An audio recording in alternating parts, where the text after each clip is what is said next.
నమస్తే, welcome to BDD news. ముందుగా headlines.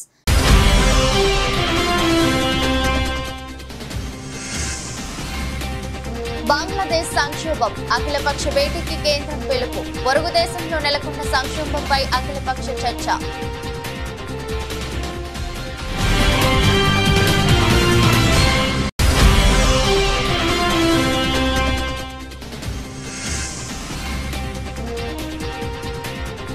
Revenue చట్టంలో మార్పులు తీసుకొస్తాం, స్పష్టం చేసిన రెవెన్యూ శాఖ మంత్రి పొంగులేటి శ్రీనివాసరెడ్డి.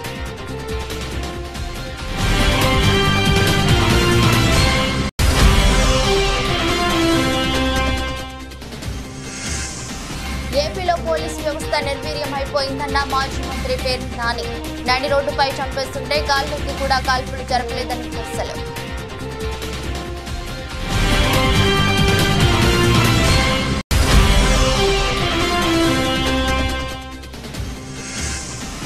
ఓ దినపత్రికలో వచ్చిన కథనంపై స్పందించిన పొన్నూరు ఇన్ఛార్జి తహసీల్దార్ ప్రశాంతి.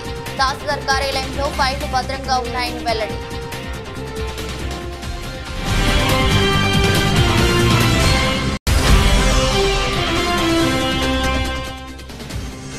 నడవలేని స్థితిలో భారత మాజీ క్రికెటర్ విరాట్ కోహ్లీ. అసలేమైందంటూ అభిమానులారా.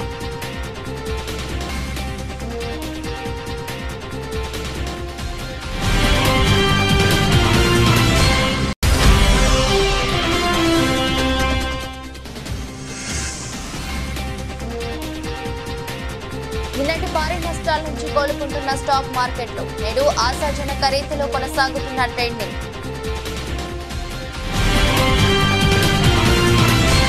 బంగ్లాదేశ్ లో నెలకొన్న రాజకీయ అస్థిర పరిస్థితుల్ని కేంద్రం నిశితంగా పరిశీలిస్తుందని విదేశాంగ శాఖ మంత్రి ఎస్ జయశంకర్ తెలిపారు. అక్కడ ఉన్న భారతీయుల్ని దర్శించాల్సిన అవసరం లేదన్నారు. పొరుగు దేశంలో నెలకొన్న సంక్షోభం నేపథ్యంలో కేంద్రం అఖిలపక్ష సమావేశాన్ని నిర్వహించిన విషయం తెలిసిందే. ఈ సందర్భంగా బంగ్లాదేశ్ లో నెలకొన్న తాజా పరిస్థితుల్ని కేంద్ర విదేశాంగ మంత్రి ఎస్ జయశంకర్ పార్టీల నేతలకు వివరించారు. బంగ్లాదేశ్ లో పరిస్థితి ఆందోళనకరంగా ఏమీ లేదన్నారు. భారతీయుల్ని తరలించేంత ప్రమాదకరంగా పరిస్థితులు లేవని వెల్లడించారు. ఉద్యోగాల్లో రిజర్వేషన్ల విధానాన్ని వ్యతిరేకిస్తూ ఆ దేశంలో హింస చెలరేగిన అనంతరం సుమారు 8,000 మంది భారతీయులు అక్కడి నుంచి తిరిగి వచ్చినట్లు చెప్పారు. వారిలో ఎక్కువగా విద్యార్థులే ఉన్నట్లు కేంద్ర మంత్రి పేర్కొన్నారు. మరోవైపు తాజా పరిస్థితుల నేపథ్యంలో షేక్ హసీనా ప్రధాని పదవికి రాజీనామా చేసి భారత్ కు వచ్చిన విషయం తెలిసిందే. భారత్ చేరుకున్న అనంతరం హసీనాతో ప్రభుత్వం చర్చలు జరిపినట్లు ఈ సందర్భంగా జయశంకర్ తెలిపారు. హసీనా భవిష్యత్తు ప్రణాళికను నిర్ణయించుకోవడానికి ప్రభుత్వం కొంత సమయం ఇవ్వాలని భావిస్తున్నట్లు వెల్లడించారు. ఈ అఖిలపక్ష సమావేశానికి కేంద్ర మంత్రులు అమిత్ షా, రాజ్నాథ్ సింగ్, జేపీ నడ్డా, కిరణ్ రిజిజు తో పాటు ఉభయ సభల్లో ప్రతిపక్ష నేతలు హాజరయ్యారు. లోక్సభలో ప్రధాన ప్రతిపక్ష నేత రాహుల్ గాంధీ, రాజ్యసభలో ప్రతిపక్ష నేతగా ఉన్న మల్లికార్జున ఖర్గే అఖిలపక్ష సమావేశానికి హాజరయ్యారు. బంగ్లాదేశ్ లో సంక్షోభంపై ఈ సమావేశంలో నేతలు చర్చిస్తున్నారు. ఆ దేశంలోని తాజా పరిస్థితుల్ని కేంద్ర విదేశాంగ శాఖ మంత్రి ఎస్ జయశంకర్ వివరిస్తున్నారు. ఇక ఈ సమావేశానికి తమను ఆహ్వానించలేదని ఆమ్ ఆద్మీ పార్టీ పేర్కొంది. వికారాబాద్ జిల్లా తాండూరు నూతన మార్కెట్ కమిటీ ప్రమాణ స్వీకారానికి ముఖ్య అతిథిగా హాజరైన రాష్ట్ర రెవెన్యూ శాఖ మంత్రి పొంగులేటి శ్రీనివాసరెడ్డి మాట్లాడుతూ రెవెన్యూ చట్టంలో కాంగ్రెస్ ప్రభుత్వం మార్పులు తీసుకొస్తుందని అన్నారు. ధరణిని బంగాళాఖాతంలో కలుపుతామనే విధంగా ధరణిలో కూడా మార్పులు తీసుకొస్తామని తెలిపారు. రైతులకు ఎటువంటి సమస్యలు తలెత్తకుండా చేయడమే మా ప్రభుత్వ లక్ష్యమని అన్నారు. 6 నెలల్లోనే ఇచ్చిన 6 గ్యారంటీల్లో రైతులకు ₹1,50,000 రుణమాఫీ చేసి విముక్తి కల్పించామని అన్నారు.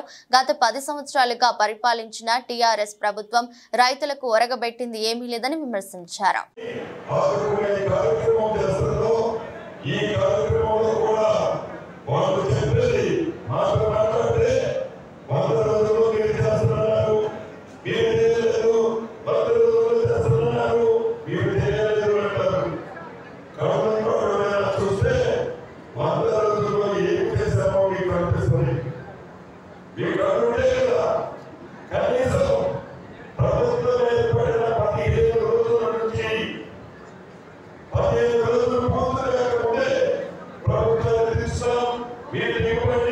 మీరు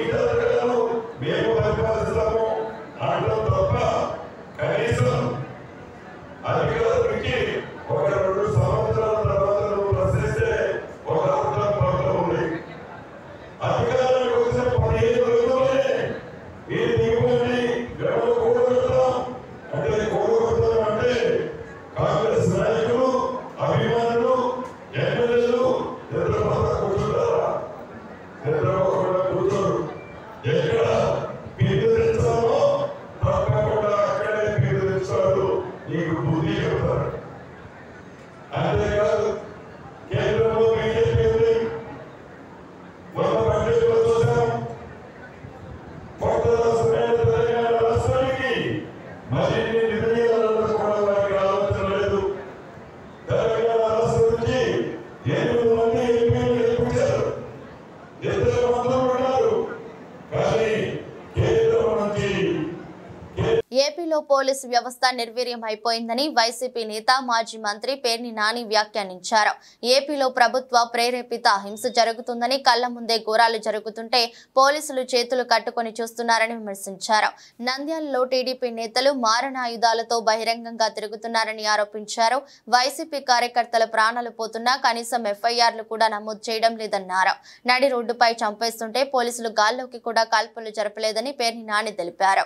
అరాచకాలకు మారు పేరుగా ఉండే బీహార్లో ప్రస్తుతం శాంతి భద్రతలు నెలకొంటే ఏపీలో మాత్రం శాంతి భద్రతలు క్షీణిస్తున్నాయని విమర్శించారు. ఆఖరికి పోలీసులు కూడా కూటమి నేతల చేతిలో అవమానాలకు గురవుతున్నారని, బట్టిప్రోలులో తెలుగుదేశం నేతలు ఎస్ఐ చొక్కా పట్టుకున్నారని, కాకి పౌరుషం తెలుసంటూ మాట్లాడిన పవన్ కళ్యాణ్ దీనిపై ఎందుకు మాట్లాడటం లేదని పేర్ని నాని నిలదీశారు. ఇంత దిక్కుమాలిన ప్రభుత్వాన్ని, ఇంత దిగజారిన ప్రభుత్వాన్ని మన రాష్ట్రంలోనే చూస్తున్నామని పేర్కొన్నారు. ఉమ్మడి ఆంధ్రప్రదేశ్ రాష్ట్రంలో కూడా ఏ రోజు కూడా చూడనటువంటి పోలీసు విధి నిర్వహణలో కొత్త పోకడల్ని ఇవాళ ఈ కూటమి ప్రభుత్వంలో వీళ్ళ ముగ్గురు కలిసి నడిపిస్తున్న పరిస్థితులు మనం చూస్తున్నాం. పాత రోజుల్లో బీహార్ రాష్ట్రంలో, ఉత్తరప్రదేశ్ రాష్ట్రంలో అక్కడ ఇటువంటి ప్రభుత్వ ప్రేరేపిత హింసను మనం చూసిన పరిస్థితులను మనకి గతంలో జరిగిన పరిస్థితులు చూసాం. గతంలో ఏదైతే హింస, మరీ ప్రత్యేకించి రాజకీయ హింస పట్టపగ్గాలు లేని పరిస్థితుల్లో ఉత్తరాది రాష్ట్రాల్లో ఎక్కడెక్కడైతే జరిగినాయో ఇవాళ ఆ రాష్ట్రాలు కూడా చాలా బాగుపడినాయి. ఆ పాత సంఘటనల్ని, నేర సంఘటనల, రాజకీయ నేర సంఘటనలన్నీ కూడా మళ్ళీ మనకి కళ్ళకు కట్టినట్టుగా ఇవాళ చంద్రబాబు నాయుడు గారు, పవన్ కళ్యాణ్ గారు, మోడీ గారు ముగ్గురి కూటమి ప్రభుత్వం ఇవాళ ఆంధ్రప్రదేశ్ రాష్ట్రంలో మళ్ళీ మన కళ్ళకు కట్టినట్టుగా చూపిస్తున్న పరిస్థితులు చూస్తుంటే రోజు రోజుకి హింసని రెట్టింపు చేస్తూ, అరే ఇవాళ అంటే నిన్నే నయం కదరా బాబు కాళ్ళు చేతులు నరికి వదిలేశారు, నిన్నే నయం కదరా బాబు ఇల్లు తగలబెట్టి వదిలేశారు, నిన్నే నయం కదా, మొన్న నయం కదా బుల్డోజర్లతో జేసీబీలతో ఇల్లు పడేశారు. అట్లా రోజు రోజుకి హింస పెంచే పరిస్థితి, అంటే హింసలో కూడా ఆ స్కేల్ పెంచే పరిస్థితిలో ఇవాళ ఈ కూటమి ప్రభుత్వం తీసుకెళ్తున్న పరిస్థితి చూస్తుంటే ప్రభుత్వ ప్రేరేపిత దాడులు కానీ, ప్రభుత్వ ప్రేరేపిత ఆస్తుల ధ్వంసం కానీ, హత్యలు కానీ పేటరేగిపోతున్నటువంటి పరిస్థితులు మనం చూస్తున్నాం. ఈ రెడ్ బుక్ నియంత్రణలో భవిష్యత్ తరానికి ఎలాంటి పొరపాటు లేకుండా ఆరోగ్యంగా జీవించేందుకు ఇప్పటి నుంచే పర్యావరణం పైన చర్యలు తీసుకోవాలని మంత్రి పొన్నం ప్రభాకర్ తెలిపారు. సిద్దిపేట జిల్లా హుస్నాబాద్ మున్సిపాలిటీ పరిధిలోని కొత్త చెరువు వద్ద స్వచ్ఛదనం పచ్చదనం కార్యక్రమంలో పాల్గొన్నారు. అనంతరం మాట్లాడుతూ మన జీవితంలో స్వచ్ఛదనం పచ్చదనం ఒక భాగం చేసుకోవాలని తెలిపారు. అనంతరం కలెక్టర్ మను చౌదరి మాట్లాడుతూ ప్రజలలో పరిశుభ్రత మరియు పచ్చదనం పెంపొందించడంపై 5 రోజులు స్వచ్ఛదనం కార్యక్రమం కొనసాగుతుందని తెలిపారు. కాబట్టి దయచేసి అందరూ కూడా ఇలా మనం అందరం కూడా ప్రతిజ్ఞ చేయాల్సిన అవసరం ఉంది. మనకు భవిష్యత్తులో మనం రాబోయే తరానికి మనం ఎటువంటి పొరపాటు చేయకుండా వాళ్ళు కనీసం ఆరోగ్యంగా బతకాలంటే, ఎందుకంటే ఇప్పుడు చూస్తా ఉన్నాం పేర్లు చెప్పలేనన్ని వింత వ్యాధులు, చిన్న వయసులోనే కిడ్నీలు ఫెయిల్ అయి డయాలసిస్ పోయి చిన్న వ్యాధిలోనే గుండె నొప్పులు వచ్చి ఆకస్మిక మరణాలు అనేకంగా మారుతున్నటువంటి ఇటువంటి పరిస్థితులను అధిగమించడానికి మనం వీలైనంత వరకు స్వచ్ఛంగా గాలిని పీల్చుకునేటువంటి గాలి కానీ, మనం తాగేటువంటి నీరు, ప్రధానమైనటువంటి ఆరోగ్యానికి ప్రభావితం చేసేటువంటి గాలి, నీరు, మనం తినేటువంటి తిండి, ఈ 3 మన శరీరంలోకి 3 కలుషితమైపోతున్నటువంటి పరిస్థితుల్లో వాటిని బాగుండాలనేటువంటి కాపాడుకోవడానికి మానవ తప్పిదం జరగకుండా మన బాధ్యత నిర్వహించాలనే సందర్భంగా ప్రభుత్వం ఈ కార్యక్రమం తీసుకుంది. దయచేసి ఈ కార్యక్రమాలు మీరంతా కూడా భాగస్వాములు కావాలి. ప్రభుత్వం ఎన్ని కార్యక్రమాలు తీసుకున్నా ప్రజల సహకారం లేకుంటే ఆ కార్యక్రమాలు విజయవంతం కావు. అందుకే ఇటువంటి ఒక సమావేశాలు సభలు పెట్టుకొని మనం బయట పోతే చూస్తూ ఉంటాం. మహనీయుల విగ్రహాలు ఉంటాయి. మహనీయుల విగ్రహాలు ఎందుకు పెట్టుకుంటాం? వాళ్ళు ఆనాడు సమాజం కోసం పోరాడినటువంటిది. ఆ విగ్రహాన్ని చూడగానే మన లోపల ఒక అంశం స్ఫురించాలి. ఆ విధంగా మన లోపల పరివర్తన రావాలని. హుజూరాబాద్ నియోజకవర్గంలోని అన్ని ప్రభుత్వ ఆసుపత్రులలో ఖాళీగా ఉన్న వైద్య సిబ్బందిని వెంటనే నియమించాలని, హాస్పిటల్ కు వచ్చే రోగులకు మెరుగైన వైద్యంతో పాటు ఔషధ మందులు కూడా అందించేలా చర్యలు తీసుకోవాలని జిల్లా కలెక్టర్ పమేలా సత్పతిని హుజూరాబాద్ నియోజకవర్గ కాంగ్రెస్ పార్టీ ఇన్ఛార్జి ఉడతల ప్రణవ్ కోరారు. హుజూరాబాద్ నియోజకవర్గ వ్యాప్తంగా ఉన్న అన్ని ప్రభుత్వ దవాఖానాల్లో రోగులకు ఎలాంటి ఇబ్బంది కలగకుండా చర్యలు తీసుకోవాలని కోరినట్లు తెలిపారు. రాబోయే రోజుల్లో దవాఖానాలకు అవసరమయ్యే నిధులను వైద్య ఆరోగ్య శాఖ మంత్రితో మాట్లాడి తీసుకొచ్చేలా కృషి చేస్తానని చెప్పారు. గుంటూరు జిల్లా పొన్నూరు తహసీల్దార్ కార్యాలయంలో మంగళవారం ఓ దినపత్రికలో కీలక దస్త్రాల మాయం అనే కథనంపై ఇన్ఛార్జి తహసీల్దార్ ప్రశాంతి స్పందించారు. మంగళవారం కార్యాలయంలో మీడియాతో మాట్లాడుతూ గత ఎన్నికల నేపథ్యంలో కార్యాలయంలో సామాగ్రి సర్దటం వలన దస్త్రాలు ఉన్న బీరువా లోపల పెట్టడం జరిగిందని అన్నారు. ఫైళ్లు ఉన్నాయని తెలిపారు. తప్పుడు కథనాలు రాసి ప్రభుత్వ పారదర్శక పాలనపై బురద చల్లటం ఏంటని ఆమె వ్యాఖ్యానించారు. రెడీ చేసి పెట్టామండి. ఆయనకు కూడా చెప్పాము ఇలా ఫైలు వెతకండి అని చెప్పేసి. దాని మీద వాళ్ళు వెతికారు, ఫైలు తెలిపించాము. అంటే ఈ ఫైళ్లను ఇంకా ఎలక్షన్ మెటీరియల్ అది కూడా క్రమ పద్ధతిలో పెట్టండి అని చెప్పేసి దాంతోపాటు ఇది కూడా పెట్టాము. వేరే బీరువాలో ఉంది. ఫైల్స్ అయితే ఎక్కడికి పోలేదండి. ఉన్నతాధికారులకు నివేదిక సమర్పిస్తామండి.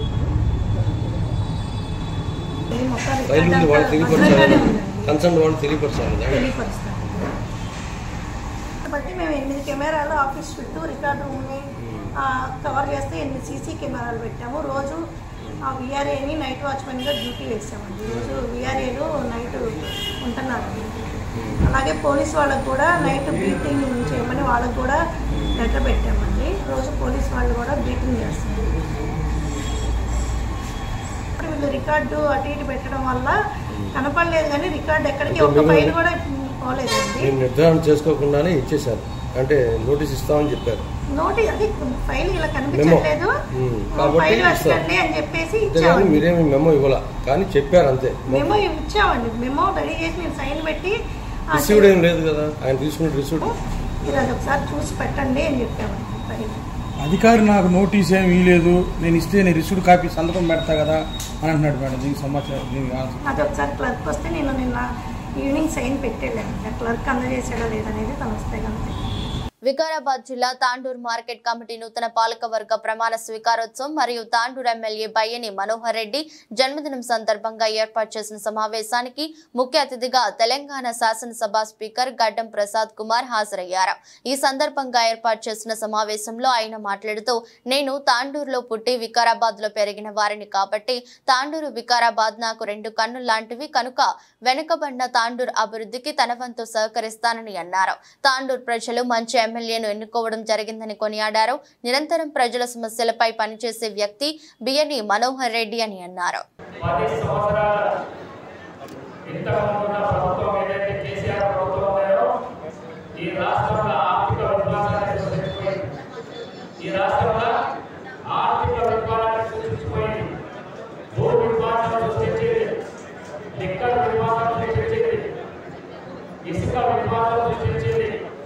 వచ్చిన ప్రభుత్వానికి ఏమి పనిలేకుండా చేసుకోవడానికి ఇంతకుముందు ప్రభుత్వం కేసీఆర్ ప్రభుత్వం. మరి మీ అందరి ఆశీర్వాదంతో ఇవాళ రేవంత్ రెడ్డి గారి ప్రభుత్వంగా మీరు చూస్తున్నారు. మంత్రులు ఎంత బాగుంటున్నారో, ఏ మంత్రికి ఏ కావాలని అడిగితే కూడా ముఖ్యమంత్రికి అడగాల్సిన అవసరం లేదు. ఆ మంత్రులే వాళ్ళే శాంక్షన్ చేసి చేస్తున్నారు కాంగ్రెస్ పార్టీ.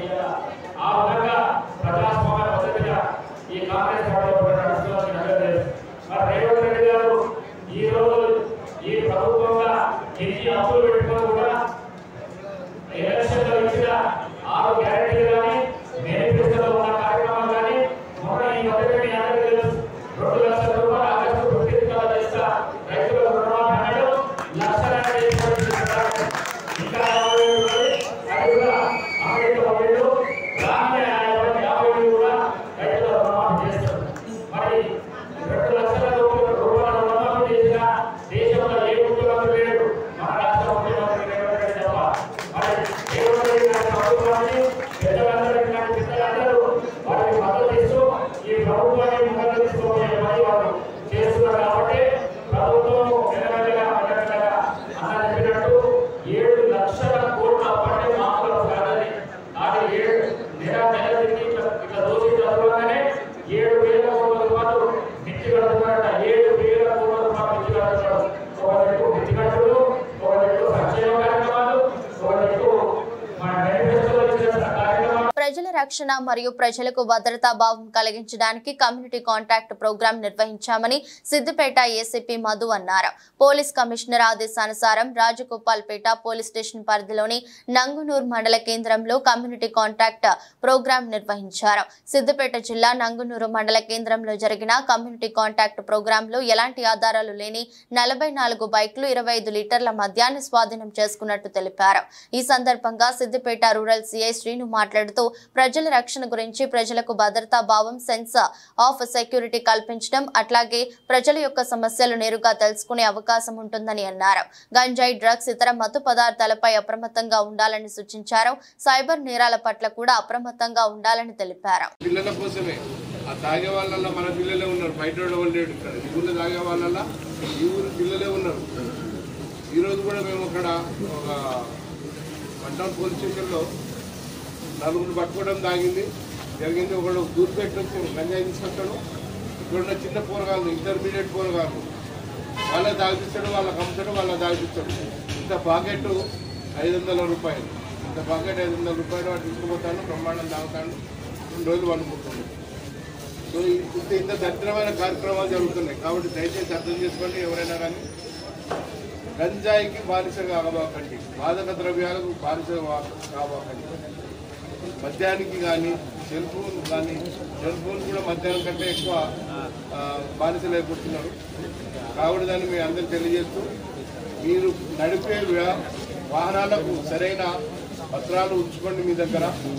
కనీసం మీ సెల్ ఫోన్లనైనా కానీ ఉంచుకోండి. ఎందుకనంటే ఏదైనా జరగరాని జరిగితే మీ దగ్గర పత్రాలు ఉండకపోవటం వలన, వడ్డీ ఏముందో తెలియని దగ్గర ఉండటం వలన, అది వాని పేరు మీద ఉండకపోవటం వలన ఇవన్నీ చాలా ఘోరాలు జరిగిపోతాయి.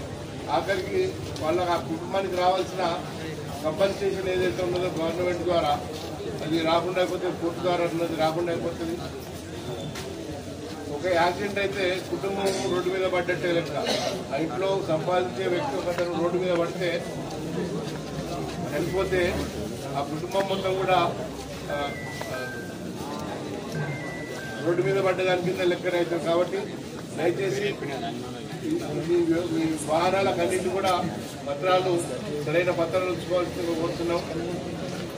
ఇంకా మీరు మీ ఊర్లో ఇంకేమైనా సంబంధించిన తర్వాత CC cameras Shadnagar police station లో దళిత మహిళను చిత్రహింసలకు గురి చేసిన పోలీసుల దుశ్చర్యను తీవ్రంగా ఖండిస్తున్నామని, వారిని బదిలీలు, సస్పెండ్లతో సరిపెట్టకుండా ఉరి తీయాలని మాజీ మంత్రి సత్యవతి రాథోడ్ డిమాండ్ చేశారు. మహబూబాబాద్ జిల్లా పరిషత్ కార్యాలయంలో జడ్పీ చైర్పర్సన్ బిందు, జడ్పీటీసీల వీడ్కోలు కార్యక్రమానికి హాజరై శాలువాలతో సత్కరించి మెమెంటోలను అందజేశారు. అనంతరం ఏర్పాటు చేసిన మీడియా సమావేశంలో మాట్లాడుతూ పోలీసుల హేయమైన చర్యను సభ్య సమాజం ఖండించవలసిన విషయమని, తక్షణమే బాధిత కుటుంబానికి న్యాయం చేయాలని కోరుతున్నారు. నాయకత్వం వహిస్తున్న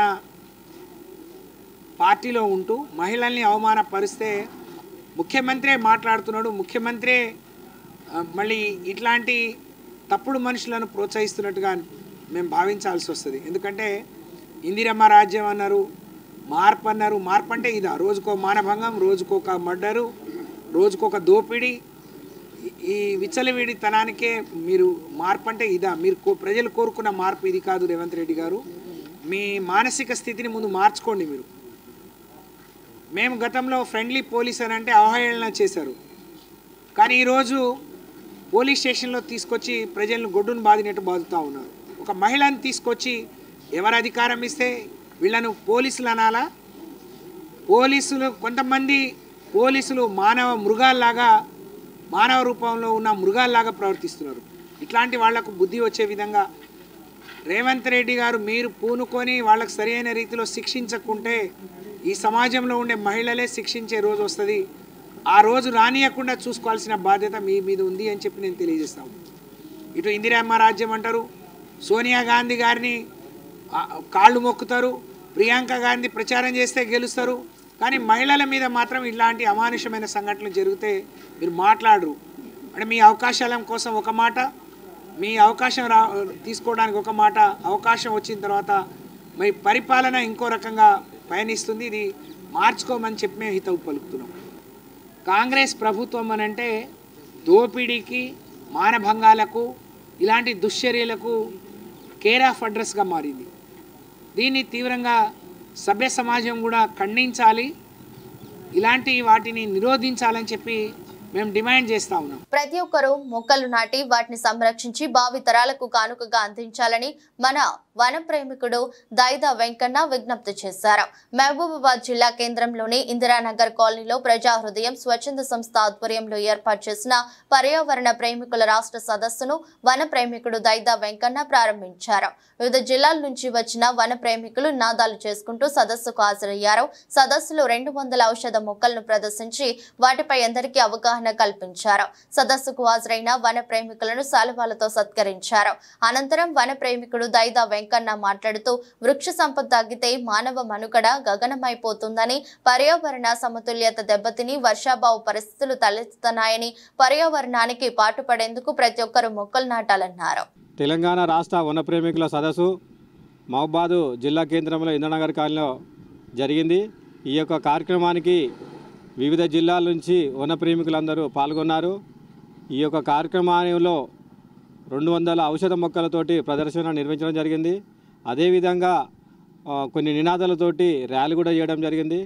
కావున ఈ మా వన ప్రేమికులు రాబోయే భావితరాల కోసము స్వచ్ఛందంగా కార్యక్రమాలు నిర్వహిస్తున్న వన ప్రేమికులకు రాష్ట్ర ప్రభుత్వం ఆదుకోవాలని మా యొక్క విన్నపం చేస్తున్నాం. అదేవిధంగా మా పిల్లలకు ఫ్రీ సీట్ ఇవ్వాలి. మాకు ఎవరైతే ఆర్థికంగా లేని వాళ్ళు ఉన్నారో వాళ్ళకు ఎలాంటి ఆక్షన్ లేకుండా లోన్లు ఇప్పించాలి. అదేవిధంగా మాకు ఇల్లు లేని నిరుపేదలకు కూడా ఇల్లు కట్టియాలని మేము తెలియజేస్తూ, అదేవిధంగా మాకు అనారోగ్య సమస్య వస్తే మాకు ప్రభుత్వ ఖర్చులతోటే వైద్యం అందించాలని కోరుకుంటున్నాం.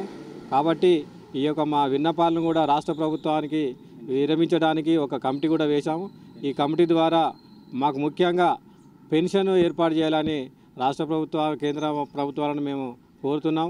కాబట్టి మాలాంటి వన ప్రేమికులను మా సేవలను గుర్తించి కేంద్ర రాష్ట్ర ప్రభుత్వాలు సహాయం చేయాలని కోరుకుంటున్నాం. రైలులో మహిళ ప్రసవించిన ఘటన యాదాద్రి జిల్లా భువనగిరి రైల్వే స్టేషన్ లో చోటు చేసుకుంది.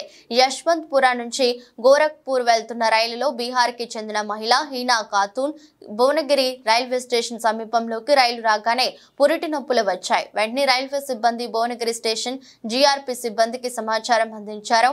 వారు 108 సిబ్బందికి సమాచారం అందించి స్టేషన్ కు చేరుకునే లోపు అన్ని ఏర్పాట్లు చేశారు. అయితే స్టేషన్ సమీపంలోకి రాగానే రైలులోని మహిళ ప్రసవించింది. 12 ఆడబిడ్డ జన్మనిచ్చినట్టు 108 సిబ్బంది తెలిపారు. ప్రసవానంతరం బోర్డు తాడు కత్తిరించిన 108 సిబ్బంది తల్లి బిడ్డలను అంబులెన్స్ లో భువనగిరి జిల్లా కేంద్ర ప్రభుత్వ ఆసుపత్రికి తరలించారు. ప్రస్తుతం బిడ్డను ఆసుపత్రి ఐసీయూలో ఉంచి చికిత్స అందిస్తున్నారు. తల్లి బిడ్డ క్షేమంగా ఉన్నారని వైద్యులు తెలిపారు. సిద్దిపేట జిల్లా కొండపాక మండలం దుద్దడ గ్రామం రాజీవ్ రహదారి మలుపుపై అదుపు తప్పి లారీ బోల్తా పడింది. దీంతో తప్పిన పెను ప్రమాదం తప్పింది. ఇటీవల కాలంలో ఈ మలుపు వద్ద తరచూ ప్రమాదాలు జరుగుతున్నాయని, ప్రజలు అనేక ఇబ్బందులు పడుతున్నారు. నిత్యం రాజీవ్ రహదారి రద్దీగా ఉంటుందని, భారీ వాహనాలు తరచూ వెళ్తుంటాయి. గత ప్రభుత్వం బైపాస్ రోడ్డు వేసి శాశ్వతంగా సమస్యను పరిష్కరిస్తామని చెప్పినా ఆయన తగిన చర్యలు తీసుకోకపోవడం లేదని స్థానికులు మండిపడుతున్నారు.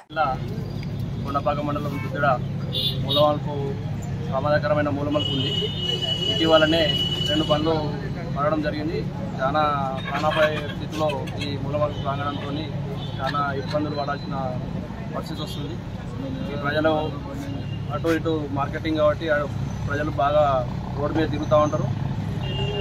ఓవర్ స్పీడ్లో వచ్చి టర్నింగ్ మూలమలుపు చాలా ఘోరంగా ఉండడం వల్ల యాక్సిడెంట్ అవుతున్నాయి, మళ్ళీ బోర్ల పడుతున్నాయి బండ్లు. కాబట్టి దీన్ని ప్రభుత్వం దృష్టిలో పెట్టుకొని చర్యలు చేపట్టాలని కోరుకుంటున్నాం. దుద్దిరి గ్రామం నుంచి ఇక్కడ రాజీవ్ రహదారిపై ఈ మధ్యకాలంలో యాక్సిడెంట్ అవడం చాలా ప్రమాదకరంగా ఉంది. దీన్ని గవర్నమెంట్ ఆలోచించి దీన్ని ఏదైనా చర్యలు తీసుకోవాల్సిందిగా కోరుకుంటున్నాం. ఎందుకంటే పొద్దుగాల మార్నింగ్ చేసినప్పటి నుంచి పాల వ్యాపారులు, రైతులు ఇదే రోడ్లో ఎక్కువ రవాణా ఉంటుంది కాబట్టి స్కూల్ పిల్లలు వెళ్తారు కాబట్టి రవాణా ఎక్కువ ఉంటుంది. కాబట్టి ఈ మధ్యకాలంలో ప్రమాదాలు జరుగుతున్నాయి. గత ప్రభుత్వంలో ఇది బైపాస్ వేస్తామని చెప్పడం జరిగింది. ఎందుకంటే ఇది ప్రమాదకరంగా ఉంది. తెల్లారు లేసి ఏమవుతుందో అని ప్రజలు భయోందోళనకు గురైపోతున్నారు. దీన్ని తక్షణమే గవర్నమెంట్ ఆలోచించి దీనికి ఏదైనా మార్గం చేయవలసిందిగా మేము తెలియజేస్తున్నాము. ఈ ప్రమాదాలకు చాలా ఇబ్బందిగా ఉంది. ఎందుకంటే ఇది చాలా ప్రమాదకరంగా ఉంది. దీన్ని మీరు ఆలోచన చేయవలసిందిగా గవర్నమెంట్ని విజ్ఞప్తి చేయాల్సింది కోరుతున్నాము. భారత మాజీ క్రికెటర్ సచిన్ బాల్య మిత్రుడు వినోద్ కాంబ్లీకి సంబంధించిన వీడియో ఒకటి ప్రస్తుతం సోషల్ మీడియాలో వైరల్ అవుతుంది. ఇందులో కాంబ్లీ నడవలేని స్థితిలో కనిపించాడు. సరిగ్గా నడవడానికి కష్టపడడం వీడియోలో కనిపించింది. దాంతో ఇద్దరు వ్యక్తులు అతన్ని చేతులు పట్టుకొని రోడ్డుపై నుంచి పక్కకు తీసుకెళ్లడం వీడియోలో ఉంది. ఈ వీడియో అభిమానులను షాక్ కు గురిచేసింది. దాంతో కాంబ్లీకి ఏమైందంటూ ఆరా తీస్తున్నారు. అయితే వీడియో చూసిన వారిలో కొందరు అతను తాగి ఉన్నాడని చెప్తుంటే, మరికొందరు ఆయన కొంతకాలంగా అస్వస్థతతో ఉన్నాడని, అతని ఆరోగ్యం క్షీణించడం వల్ల సరిగ్గా నడవలేకపోతున్నాడని చెప్తున్నారు. కాగా ఈ వీడియోను ఒక ఎక్స్ యూజర్ సచిన్ టెండూల్కర్ ను ట్యాగ్ చేస్తూ పోస్ట్ చేశారు. వినోద్ కాంబ్లీ పరిస్థితిని చూసి విచారంగా ఉంది. మద్యం, అహం ఏమి చేస్తాయో చూడండి, కానీ సచిన్ అతన్ని ఆదుకోవడానికి వస్తారని, కాంబ్లీకి పునరావాసం కల్పించడానికి ప్రయత్నిస్తారని అనుకుంటున్నాను అంటూ ట్వీట్ చేశారు. అమెరికా ఆర్థిక మాధ్యం భయాలతో భారత స్టాక్ మార్కెట్లో సూచీలు నిన్న కుప్పకూలిన సంగతి తెలిసిందే. సెన్సెక్స్ 2222 పాయింట్లు, నిఫ్టీ 662 పాయింట్ల మేర నష్టపోయాయి. మదుపరులు సంపద 16 లక్షల కోట్ల మేర కుంగిపోయింది. అయితే ఇవాళ ఊరట కలిగిస్తూ నిన్నటి భారీ నష్టాల నుంచి స్టాక్ మార్కెట్లు కోలుకుంటున్నాయి. ఈ ఉదయం ఆశాజనక వాతావరణంలో ట్రేడింగ్ ప్రారంభమైంది. సెన్సెక్స్ 1000 పాయింట్లకు పైగా వృద్ధితో ట్రేడింగ్ కొనసాగిస్తుండగా నిఫ్టీ కూడా 300 పాయింట్లకు పైగా లాభంతో ముందంజ వేసింది. రియల్ ఎస్టేట్, ప్రభుత్వ రంగ బ్యాంకులు, చమురు, సహజ వాయువు, ఐటీ, ఆటోమొబైల్, మీడియా, మెటల్ పరిశ్రమల షేర్లు 3% మేర వృద్ధి కనబర్చాయి. టెక్ మహీంద్రా షేర్లు భారీ లాభాల బాట పట్టగా ఎస్బీఐ లైఫ్ ఇన్సూరెన్స్ నేల చూపులు చూస్తోంది. వార్తలు ముగించే ముందు మరోసారి హెడ్లైన్స్.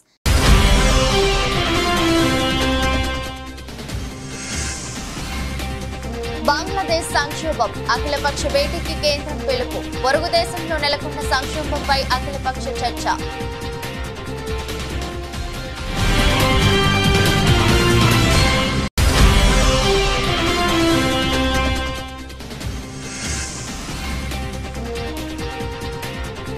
రెవెన్యూ చట్టంలో మార్పులు తీసుకొస్తాం, స్పష్టం చేసిన రెవెన్యూ శాఖ మంత్రి పొంగులేటి శ్రీనివాస్ రెడ్డి.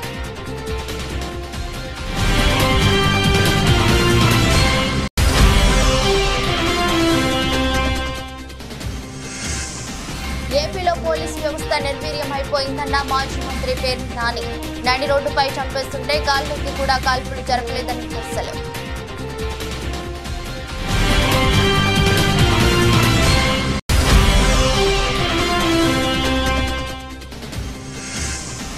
ఓ దినపత్రికలో వచ్చిన కథనంపై స్పందించిన పొన్నూరు ఇన్ఛార్జి తహసీల్దార్ ప్రశాంతి. తహసీల్దార్ కార్యాలయంలో ఫైళ్లు భద్రంగా ఉన్నాయని వెల్లడి.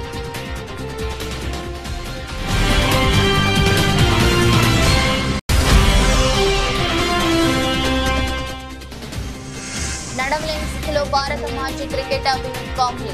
అసలేమైందంటూ అభిమానుల ఆరా.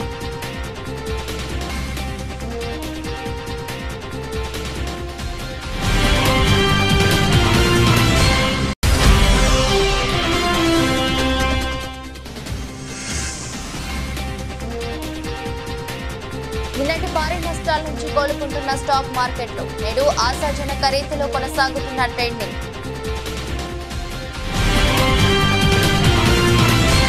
ఇది రోజు బులెటిన్. మరో బులెటిన్లో మళ్ళీ కలుద్దాం. అంతవరకు సెలవు. నమస్కారం.